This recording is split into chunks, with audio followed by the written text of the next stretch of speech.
Bonjour, je te retrouve avec plaisir afin de continuer notre magnifique étude sur la guerre qui a lieu en Palestine. Aujourd'hui, nous verrons la naissance d'Isaac. Alors, il y a une petite vidéo qui montre comment des oiseaux s'attaquent au drapeau national d'Israël. Ils viennent, ils détachent et ils partent avec le drapeau. Pourquoi? Qu'est-ce que cela veut dire? Comment comprendre qu'aujourd'hui, ces gens vivent cette situation?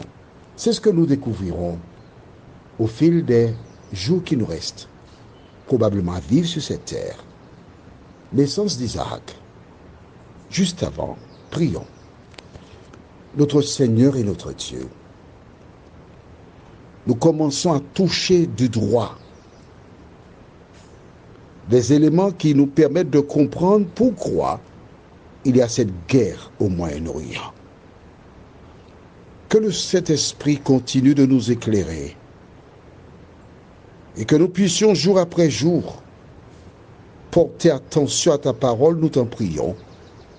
Au nom de Jésus et pour ta gloire éternelle. Amen. Quand Dieu a un projet, le diable propose le contraire, systématiquement. Quand Dieu dit devant, il dit derrière. À gauche, il dit à droite. En haut, il dit en bas. Il s'oppose. Et il se trouve parfois que dans des foyers, le diable utilise un conjoint ou une conjointe pour vivre la même situation. Mais dès que tu vois qu'il y a une opposition, sache que c'est le quoi? C'est la marque de fabrique du diable.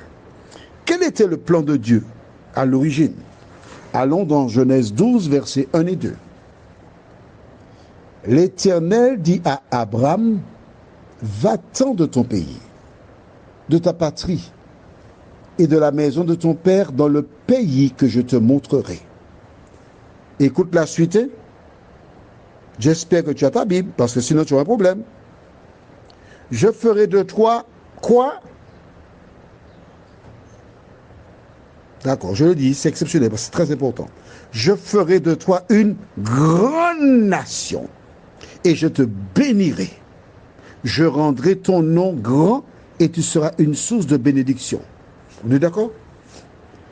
C'est ce que Dieu a prévu. Mais le diable a inspiré la femme d'Abraham, Sarai, en lui disant, bon, fais un enfant avec l'Égyptienne Agar, qu'elle soit une mère porteuse, et par ce biais jouer l'enfant. C'est pas la peine que tu viennes vers moi encore. Mais non, je ferme la boutique, on voit un enfant par Agar, et puis c'est bon. Est-ce que Dieu peut bénir une telle affaire? Non. Faire un enfant dehors, mais non. Ça n'a rien à voir avec un Dieu qui a mis en place des normes. Au départ, tu vois bien qu'il a dit, je ferai de toi une grande nation, une seule nation. Mais le diable a incité Sarai a fait qu'Abraham ait un enfant avec Agar.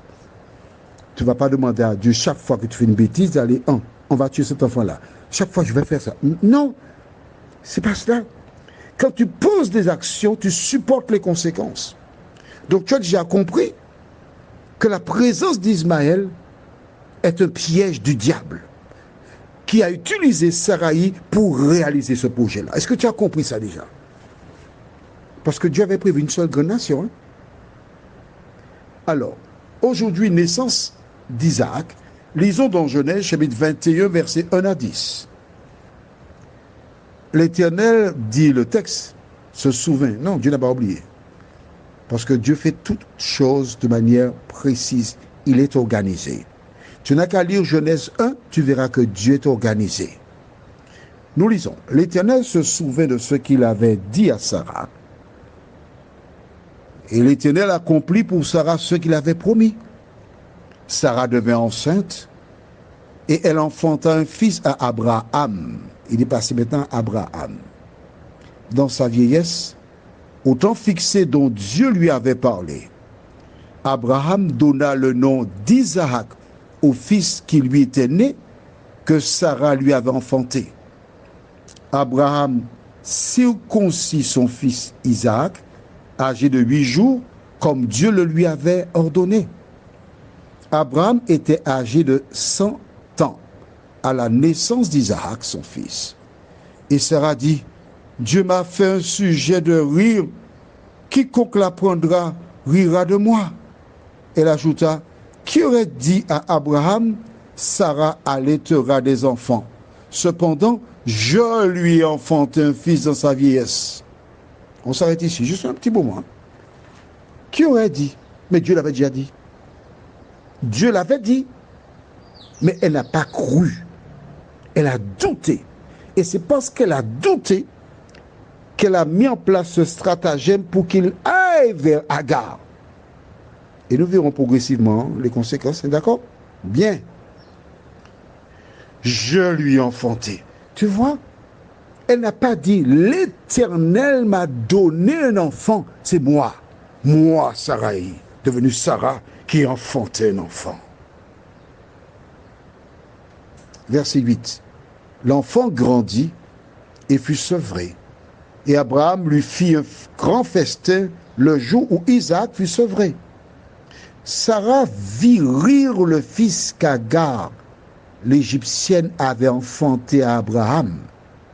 Et elle dit à Abraham, chasse cette servante et son fils, car le fils de cette servante n'héritera pas avec mon fils, avec Isaac.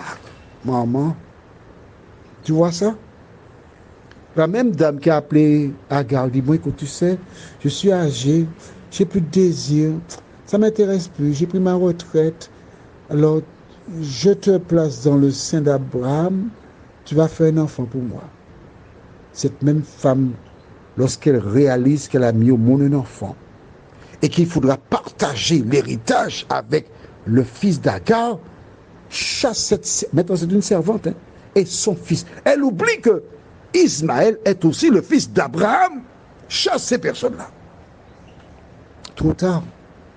Tu vois, lorsque tu n'écoutes pas Dieu, lorsque tu veux faire à ta tête, tu te mets dans des problèmes. Elle s'est placée elle-même dans des problèmes.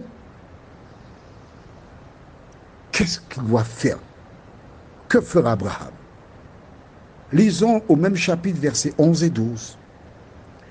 Cette parole des plus forts aux yeux d'Abraham à cause de son fils. Mais Dieu dit à Abraham, que cela ne déplaise pas à tes yeux, à cause de l'enfant et de ta servante. Accorde à Sarah tout ce qu'elle te demandera, car c'est Isaac que sortira une postérité qui te sera propre. Comment peut-il dire c'est d'Isaac que sortira une postérité qui sera propre? Mais Ismaël, c'est aussi la postérité propre d'Abraham. Mais ce qu'il veut dire à travers cela, c'est d'Isaac que naîtra le Messie. C'est clair pour toi?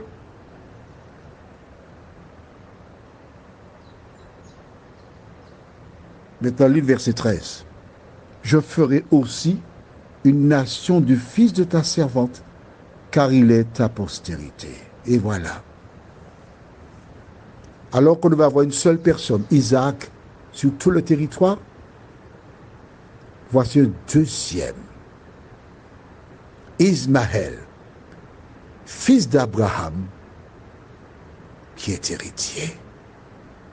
Tu commences plus ou moins à entrevoir pourquoi il y a guerre en Israël. Que l'Éternel te garde et qu'il te bénisse.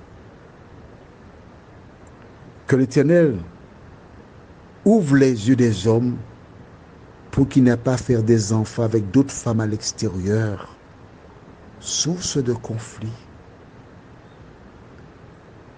Que le Saint-Esprit nous aide à appliquer la parole